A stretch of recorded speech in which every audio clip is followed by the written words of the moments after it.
Hi, everybody. My name is Crystal Gavigan, and I am coming at you tonight to talk about all things baby, from conception all the way to pregnancy, labor and delivery, and after baby's here. And so I'm actually a mom of three small boys. My youngest is almost 10 months old, and I didn't use essential oils with my first two pregnancies. I didn't even know about them until my middle child was 3 months old or 4 months old, I think. And I was really excited to be able to use all these essential oils when I was trying to conceive my third child. And all the way through my pregnancy, we used the oils and products. And I had a C-section. I had my third C-section, but I brought different oils and products to the hospital with me. So I just can't wait to share some of my experiences with you. So I'll just tell you a bit of my story. Like I said, I have three small boys. I live in Morden, Manitoba. I'm on maternity leave. I'm a teacher by trade, and I just love teaching and educating my friends and family and friends about the power of essential oils. From the minute we got essential oils into our home and we put on our diffuser and we used them on our kids, we just saw amazing benefits. We started using them for sleep support, actually. So my oldest at the time was 2, and he was having a really hard time falling asleep. And when he would have a hard time falling asleep, then he would wake up in the middle of the night with these night terrors. We had a 3-month-old baby at the time, and I just didn't know what to do anymore. And so I was chatting to someone, and they were like, you should try essential oils. And I really didn't even know anything about essential oils. I only knew about frankincense and myrrh because they were found in the Bible. I knew about lavender as a fragrance, not as I never really thought of it as a plant.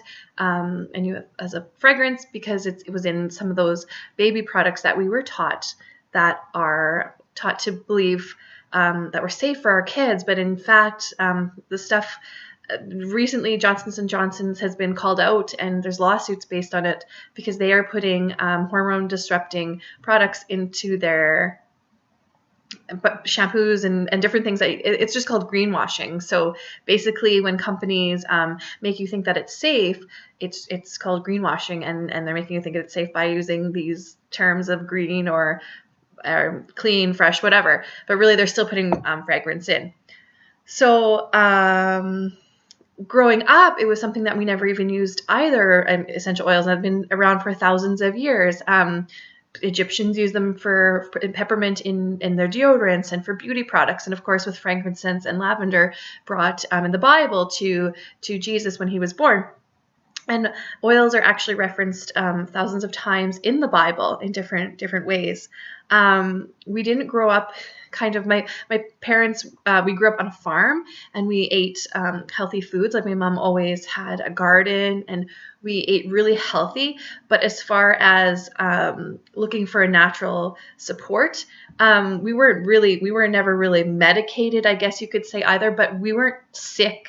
We weren't a sick family, so we were never really looking for an alternative. And in the small town where we grew up, our doctors were amazing, and we just trusted them. And we kind of just went not that often. And when we needed something, that was great. We could go and get our little prescription, and away we went. I think now in this day and age, there's just so many, it's just so overwhelming. And companies are just putting toxic stuff in our products that were made to believe that are actually safe. So this lifestyle was completely new to me. And so I'm just kind of learning as I'm going. And I'm just trying to do the best for my family that I can. I'm the gatekeeper to my house. I'm the mother. My husband is also the gatekeeper to our home, so we get to decide what we bring in, and it's the choices that we make. We're just more about toxin-free living, about empowerment, trying to take care of my family, and also just saving money at the same time. And I'm also helping people learn how they can save money as well. And of course, I highly respect healthcare professionals and doctors, and we absolutely go and see them when we need to. Sometimes I just take their advice or what the diagnosis is, and then I'm like, oh, well, there's other things that I could try first, maybe.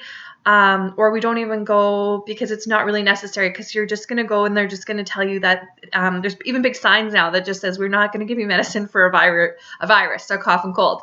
So there's no point even going. So there's other things that you can do as well.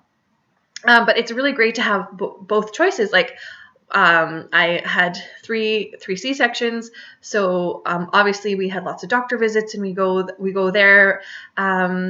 And it's just nice to have to be able to choose when you want to, when it's necessary. Obviously, life-threatening things get to the hospital, you know, but there's other natural ways of dealing with symptoms or just keeping yourself healthy. The essential oils aren't always just for being sick; they're just about just staying healthy as well. So as my husband says, sometimes he's a financial planner, so he'll just say, you know, your health is your wealth. So that's what we kind of, that's kind of like our family's philosophy here. And our children, like yourself, like you're here watching because you probably feel like the same thing as me. Our children deserve the best and the purest that we can give them. And that comes with essential oils as well. So when you're finding and seeing essential oils at the grocery store or your local, whoever is now providing oils, well, ask yourself, where are they coming from? Who's distilling them? What are they using to distill them with? Where are they getting them from? Because there's no point putting an essential oil on your skin and on your body if it's been distilled with toxic chemicals. So that kind of defeats the purpose. So remember, I'm not a healthcare professional. Whatever you do, you have to make the best choice for you. And definitely, if you're pregnant, talk to your doctor about these things and see what they say, because they are potent and they are to be treated with care, the essential oils. I hope you find value no matter what stage of life you're in. And so it was just really exciting that Levi got to be my oily little baby, and I got to kind of just see his growth, and he's doing so well. Because he's raised, hopefully we're raising him right in a healthy, happy environment. And and also know that this is a very private and intimate choice, what you're making for yourself, these choices that you're making. So these are just up for you to decide. You get to be the gatekeeper in your home. And I'll some references, I'll link them kind of in this group as well. The Aroma Infant is a book that I'm going to reference. There's another one, it's called Gentle Babies. So Aroma Infant is by Courtney Harding and Marcella Von Harding. You can find these on Life Science Publishing.